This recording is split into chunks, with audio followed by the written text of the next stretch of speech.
Hello বন্ধুরা, আজকে আমার মাম্মাম লোটে মাছের কচুরি বানাচ্ছে। চলো তাহলে চটপট রেসিপিটা দেখে নেওয়া যাক। প্রথমে লোটে মাছটা নুন হলুদ দিয়ে মাখিয়ে রাখতে হবে। পেঁয়াজ, কাঁচা লঙ্কা, টমেটো, ক্যাপসিকাম কুচি কুচি করে কেটে নিতে হবে। পরে একটু ভাজা ভাজা হয়ে গেলে লোটে মাছগুলো দিয়ে দিতে হবে। এরপরে একটু নাড়াচাড়া করে 3 চামচ লঙ্কা গুঁড়ো আর নুন দিতে হবে, চামচ হলুদ গুঁড়ো, আর 1 চামচ জিরে গুঁড়ো, আর 1.5 চামচ ধনে গুঁড়ো দিতে হবে। পরে দারচিনি আর লবঙ্গ আর গুঁড়ো মশলা দিয়ে আর পরে ভালো করে কষিয়ে দিতে হবে।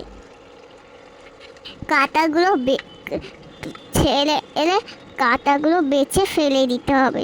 পরে জলটা শুকিয়ে গেলে এবার একটু পাতিলেবুর জল দিয়ে দিতে হবে আর একটু চিনি দিয়ে দিতে হবে। পাতিলেবুর জল নয়, পাতিলেবুর রস। ফলে জলটা শুকিয়ে গেলে লোটে মাছের পুর রেডি। কচুরি করার জন্য মাছের পুলে ছাতুগুলো মিশিয়ে নিতে হবে। মাম্মা ময়দা মাখিয়ে রেখেছিল, ময়দার একটা লেচি নিয়ে একটু মাছের পুর ভরে একটু আটা গুঁড়ো বা তেল বুলিয়ে বেলে ভাজলেই গরম গরম কচুরি রেডি।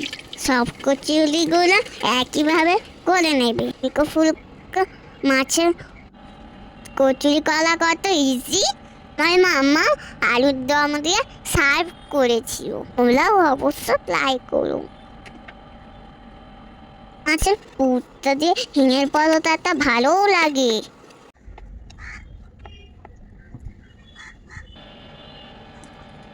গরম ভাতে লোটে মাছের পুরটা হেভি লাগে। তোমরা সবাই মাম্মামের রেসিপিগুলো অবশ্যই ট্রাই করো। Bye bye.